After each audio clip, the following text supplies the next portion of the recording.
Well, it looks like that was quite the interesting clip in the beginning of this video. I could have swore I was playing Battlefield, but it felt like Call of Duty with the insanely fast quickscoping. A sniper beating an LMG up close, it just sometimes doesn't make sense. What's going on, guys? It's Beast Armada here, and this is my Battlefield 4 review for the Xbox One. Okay, so I wanted to do this review for some time now, and I felt like I wanted to get enough experience with the game to play it and give my honest opinion about it. This is going to be full opinionated. This isn't going to be any BS whatsoever. This is going to be full facts and just my honest opinion whether you should buy this game or not, and you can base your opinion on it yourself and see if you think you might enjoy it. So let's get started. So the first thing you're going to notice in this game is your health obviously does not regenerate that fast. If you play Battlefield, you would know this by now. It's not like Call of Duty where it's a run and gun shooter and your health regenerates within a matter of 5 to 8 seconds. Obviously you have health packs to increase the speed of how fast your health regenerates, but however, besides that, if you're not a medic or you don't have anybody throwing med packs down, this is not going to happen. That's just how it is, unfortunately.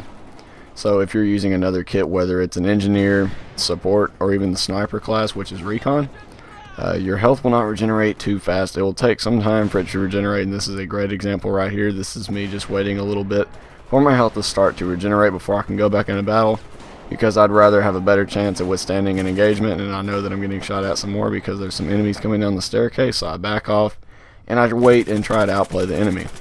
Now you can see here he managed to come out of a full sprint and actually managed to hit me with a bullet or two. Now that goes back to the thing I wanted to talk about, which is one of the cons about this game, the fact that it was obviously rushed. The developers, i.e. DICE, they said that this game was 6 months rushed. It should have come out 6 months later than it did. So that gives me hope that a few months later on down the road, this game will be patched enough to where it'll actually be much more playable and much more enjoyable, and there'll be a lot less frustrating things in it. But you can see there, the netcode doesn't seem to be up to par, and it seems to be more like a Call of Duty netcode where people will actually start shooting you before their character's animation is out of the sprint. Here's another quick example. You see me shooting at an enemy right here, but you'll see him insta-kill me with one bullet after I throw a grenade to try and get him out of cover. So you'll see right here, he insta-kills me with an AEK, which is a very high rate of fire assault rifle, but that is beside the point. He killed me with one bullet, and this is another glitch that they have yet to been fixed in this. It is a one bullet thing. One bullet kills occur usually whenever they're very injured. You saw that I think he had like around 20 to 30 health. Not that much health, so that definitely has a lot to do with the low health factor. I have no idea exactly how they managed to have this as a glitch. Hopefully they will get this fixed in later patches and hot fixes. We're going to move on to some of the positives about Battlefield, one of the big factors that I really like about it. So you can see we're in helicopters. Now helicopters are complicated vehicles to manage yourself, so luckily I had a teammate that knew exactly what he was doing, and I just rode passenger and used a minigun. So if you don't know how to fly a vehicle that well, the helicopters are the most complicated. I would suggest maybe looking up some videos on YouTube, try and get some tips and tricks, and you can utilize these vehicles very effectively. As you can see, we got behind the enemy base, and we planned the MCOM station, so it's pretty effective. You just have to use them very wisely, and like I said, if you don't know how to use the vehicle, just ride passengers. It makes it a lot easier for your team. Just use the vehicles very effectively, and you can guarantee your team will win. You just have to coordinate yourself effectively. As you can see here, this is another scenario where I respawn back in as another gunner, and he's just driving me around. We're just blowing up some stuff, having a good time, and you'll see me drop down on the roof here. See, helicopters are very effective, as most people know. Vehicles in general are a big pull factor to Battlefield. We can hope to see if we can jump down and revive our teammate, or not. That happens a lot in Battlefield as well. The defibrillators do not seem to have the best hit detection. It just so happens to occur. And here's another thing that you're going to see that's very weird. This guy shoots me, but on the directional, the hit direction, where it tells you the direction in which you're being shot at, it said I was being shot at from essentially right behind me. Although the guy that shot me was right in front of me. That's very buggy. I don't know how they managed to fix that. Hopefully they'll get that fixed in the future as well. So moving on to the tanks. Another aspect of the game, tanks, they're big, they're bad, and they're awesome. You can also get equipment, perks, and all that cool stuff. I think they're called like perk tiers and all that good stuff. You can get a bunch of different attachments for your own vehicles. Tanks are no exception, and especially when you unlock a bunch of stuff for your tank, that makes it just that much more lethal. Now, if you know how to use a tank effectively, the highest suggestion I would do is to stay back enough to where you can still spot the enemy and cause enough damage and help your team push up.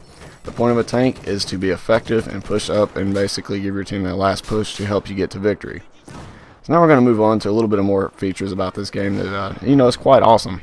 So I like the skill gap in this game. Now there is some things that do cause people to get cheap kills, but as you can see right here, this is quite a bit of recoil, seeing as this gun is a submachine gun.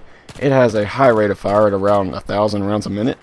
It is obviously a submachine gun, so you have to burst fire that and control your recoil, as opposed to a game like Call of Duty where it has a lower amount of recoil. So there is a skill gap, mind you, in that aspect. You know, it just depends though. Certain weapons have less recoil than others, etc. and more.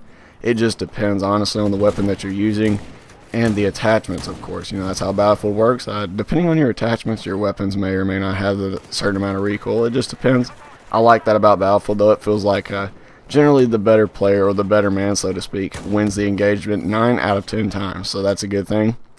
One of the more awesome things about this game is the Michael Bay effect that it gives you. So I will let you guys hear a little bit of sound clip from this. This sounds like Michael Bay edited it. It's a bunch of awesome explosions. I hope you guys enjoy.